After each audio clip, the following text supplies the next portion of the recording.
I will never be good enough to take advantage of what this bike can actually do.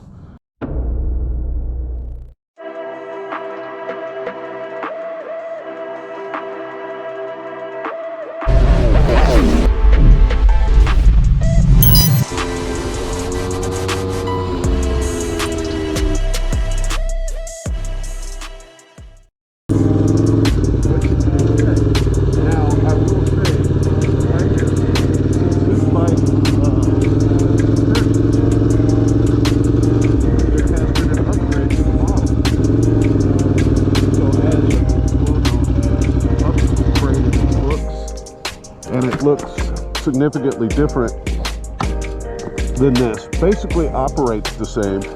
I think it's got a little different electronics maybe. The main change is just the appearance. This is the Tuono Factory Summit Attack. This is a 2019 model. This was the first model year where they put the EC2 suspension. So most factories you will see from like I think it was 2018 and before, were all manual suspension. This one has got the electronic suspension front and rear. That's what these are.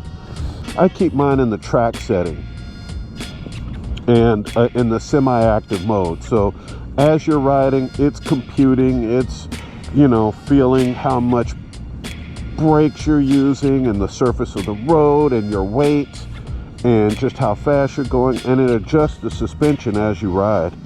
And I just really like it. It feels spot on. Like the bike feels super solid at speed. You know, I always use that term, confidence inspiring, but it is confidence inspiring. So these are LED bulbs, and the high beams are LED. See that? So I do not have that incandescent bulb look, that yellow look. I can see really well at night, no issues there. With my last Tuono, or not my last one, but my first one that I owned, it was a 2007, the V Twin, and it went through a couple of stators, and it just, you know, they said do not put anything additional on the bike. It does not like powering things like heated gear or, you know, heated grips or, you know, a bunch of different like navigation stuff. So because of that fact with that bike, I don't run any electronics on this bike with the exception of charging my phone. Anyway, working from the front to the back, so it's got the USB. I've got CRG levers on this, high amount of adjustability, and they're lighter than stock, and the position of these CRGs is perfect. This little red knob gives you quite a bit of adjustability. I had to put a zip tie on this red knob because it would spin as I'm riding and make itself out of adjustment. So in order to stop that, I put this zip tie on there, and it kept it from backing out. Electronic Öhlins up front. My first bike I've ever had Öhlins forks. I've had Öhlins internals on a bike before, but I've never had actual Öhlins forks. So they seem to be sprung just right for me. I weigh about 190 pounds, and I don't get a lot of fork dive with them. You know, I feel like the bike does exactly what I expect it to do under hard braking. It might be different. You might be lighter or heavier than me. Your riding style might be different. You might be a lot faster than me. And I am a mid-pack intermediate level rider. So, you know, mid-pack intermediate level pace is what I do on this thing, and it's equipped very well for my level of skill and my speed. If I were a racer, or if I were, you know, an advanced level rider that, you know, and I was really pushing this thing, I'd probably have a little more finer tune of the suspension and probably get a little thicker fork springs, because, you know, I'm sure a racer would look at this and say it's soft, but for me it's perfect. Very comfortable on the road as well. I just put these bars on here, the OD bars, and these are the OE Kawasaki Honda bin, and I love these bars. They're very comfortable. They're about 2 inches wider than stock. The stock bars are about 28.5 inches, and these bars here are 31 inches from the end of the grip to the end of the grip. From the end of the grip, not the bar end, the end of the grip. That little lip right there to that lip is 31 inches. You're a little bit wider, but it just gives you a little bit more confidence with that width. The sweep is very similar to the stock bars, but as you can see, they rise up a bit more than stock. Stocks are a little flatter than this. Like in the tight technical stuff, it's a lot more fun than the stock Tuono, which I felt the bars were a little bit, I don't know, they're a little bit flat, and they're almost like sport bike bars, you know? And you don't know, are you on a sport bike or are you on a super naked, you know? And so they're kind of, they don't know which way they want to be. They don't know like which category they want to fall into, so they kind of are in this weird middle ground. So I wanted something that felt a little more super naked, a little more upright, and just a little more, you know, where I can really do the low speed maneuvering and like the tight technical stuff. So the way I have it set up, it's perfect for that. I had the service done recently, 12,000 mile service, and I have a DNA filter under here, so they just cleaned out the filter. I think they checked the injectors and they replaced the plugs. The main thing is checking the valves, vitally important in this, and a couple of them were tight. So I had to wait for them. I had to wait for shims to actually come in and so the bike was in service about a month down in Savannah. Now, fortunately, we have a dealer right here in Atlanta area, about 40 minutes from where I'm standing right now, and it's another branch of the Savannah shop. So now, when it's time to do the next service, I can just take it there and boom, have it back a lot quicker and get to it a lot quicker. But 12,000 mile service was done. It cost pretty close to $1,000 to do, but you know, it's you want to stay on top of your maintenance with this thing. I love the black on black matte finish. You know, a regular factory is real colorful, orange rims and stuff like that. This is much more subdued, the Summit Attack. I love it's just the black on black with this almost like bronze black color. That's what makes this bike stand out from the rest of the factories. It's just the paint and the black on black. You know, there was only 25 of these made, and so when you see one, it's pretty cool. Brembo brakes front and rear are fantastic. Never had any issues with the brakes. What else? I did change the gearing on this from stock, which is 1542. I went to 1541. So I went a little taller. Now I know most people go 44 or 43 in the rear because they want to make the gearing shorter. And I tried that, but it just felt like it lost something. I don't know, it felt like it lost some of its ferociousness. And Gabbro honestly recommends that you go up one tooth in the front and go 1642. Now to me that's nuts, because that's a really tall gearing in my opinion for a street hooligan bike like this. You want to be able to ride it and feel like you're riding it. So I kept the counter sprocket 15, but I did go down one in the rear. Feels perfect. The bike is a little wheelie happy stock, especially at the track, and I feel like that gives you a little bit more time with the front wheel on the ground. So I think it's the perfect gearing for this. Not too tall, not quite as short as stock. Love it. You can see I'm running the Pirelli Super Corsa SPV3s. These are my favorite tire to run on this bike. I've tried them all. Well, not all of them, but a lot of the more popular tires that people run, like the Q3s, and I've tried Q4s, and I've tried the Pilot Powers, all the Bridgestones, you know, that you would put on this bike, the S22. But Pirelli, these Pirellis just work the best on this bike. They feel like they're supposed to be on the bike. Turn-in is extremely predictable, and the grip is unparalleled, in my opinion. No grip issues whatsoever.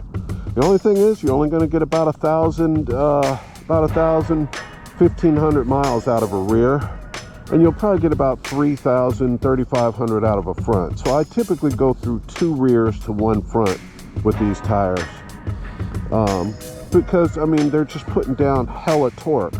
These things put down 90 foot-pounds of torque.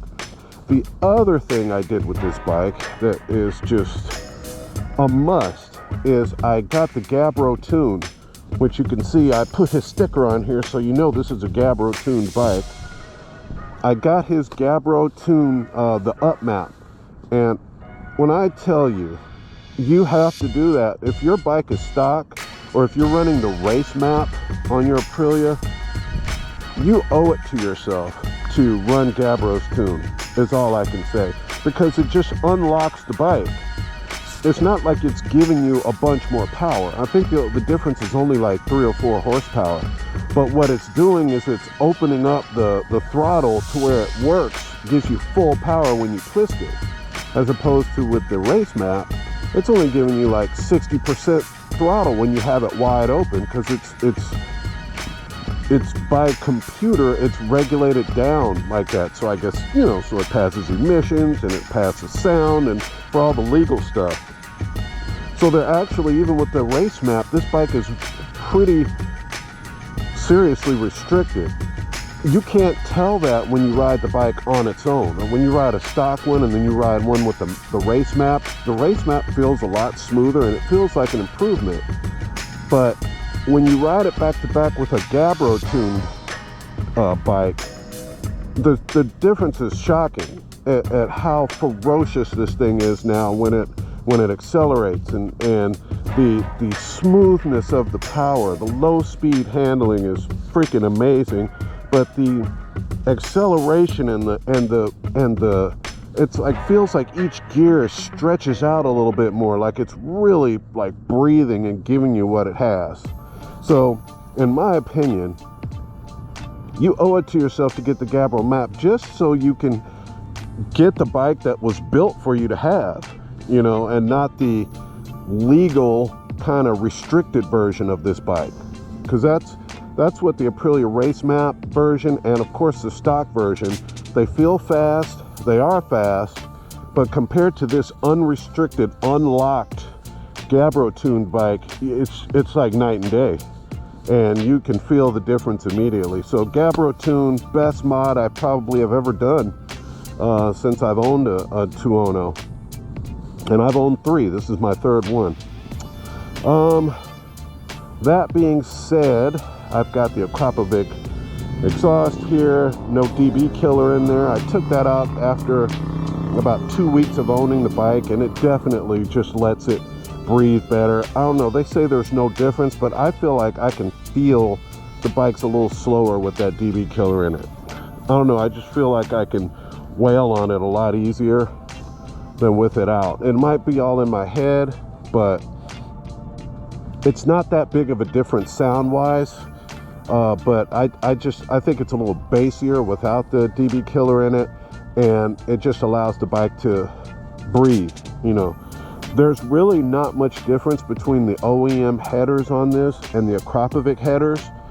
Gabbro has said that himself. Like the difference is really in the you know, from the mid pipe to the rear of the bike is where the difference is, when you get rid of the catalytic converter and you get an end can that actually is open and breathes better. That's where the difference is, from like right here to right here.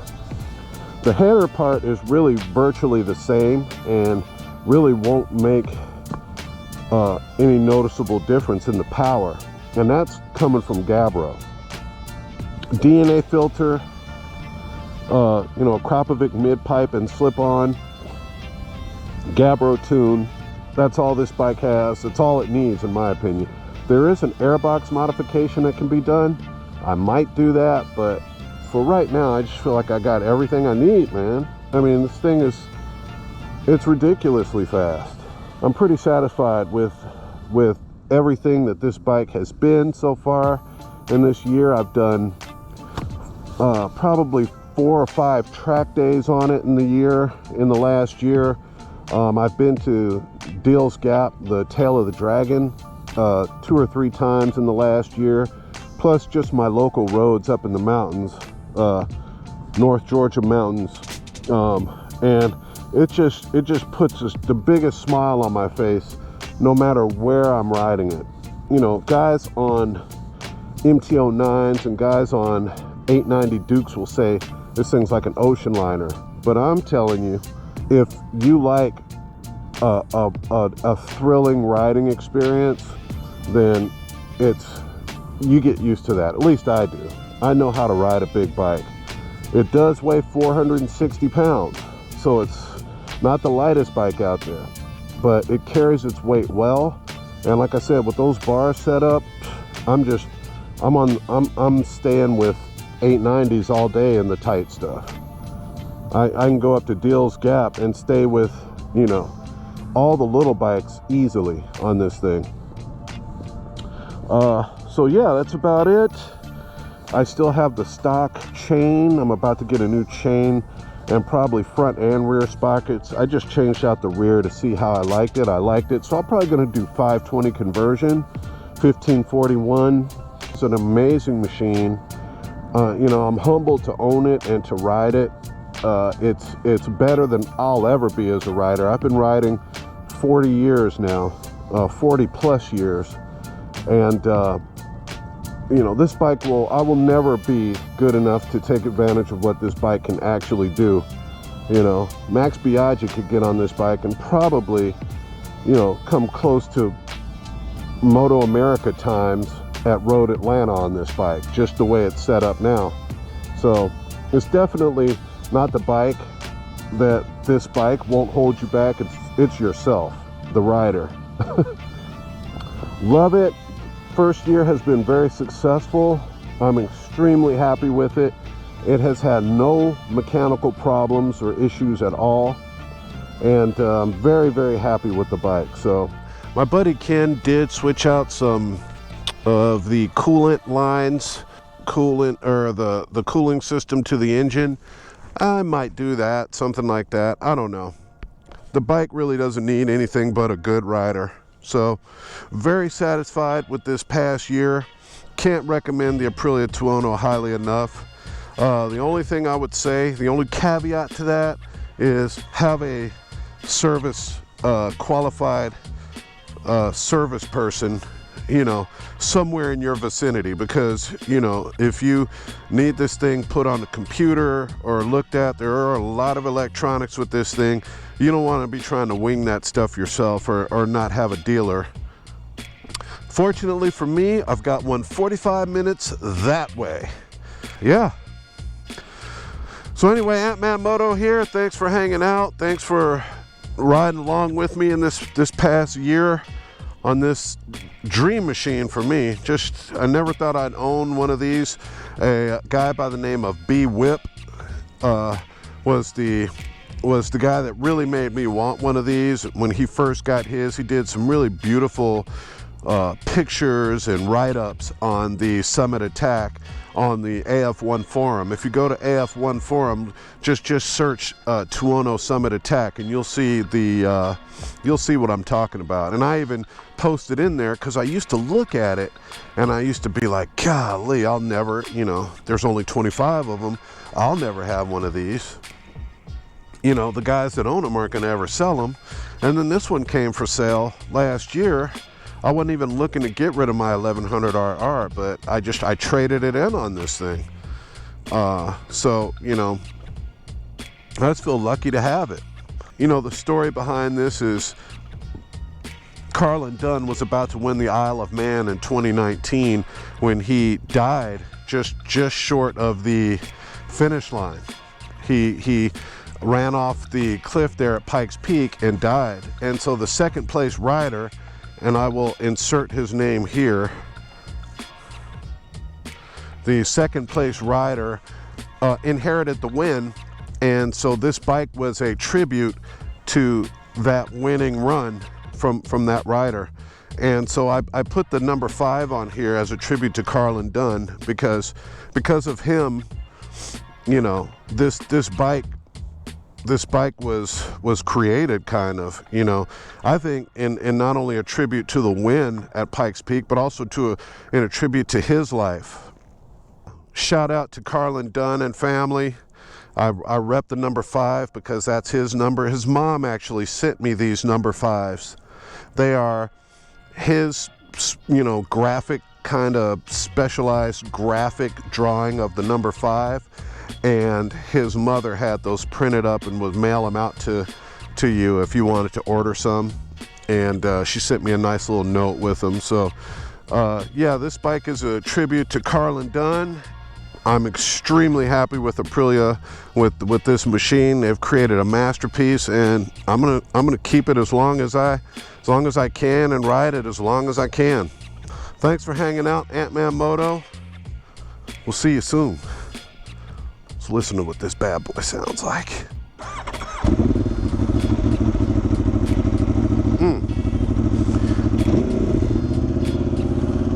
See, my low speed maneuverability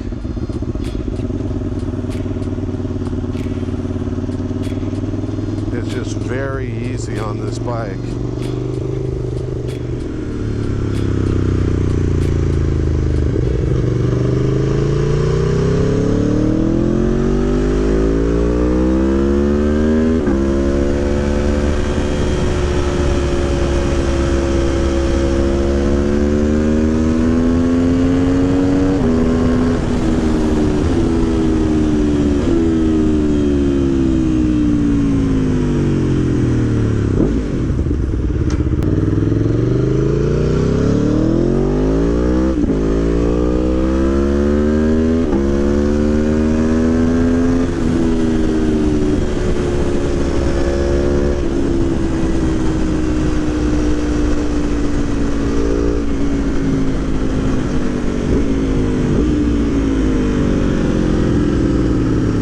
Gotta watch out for gravel here.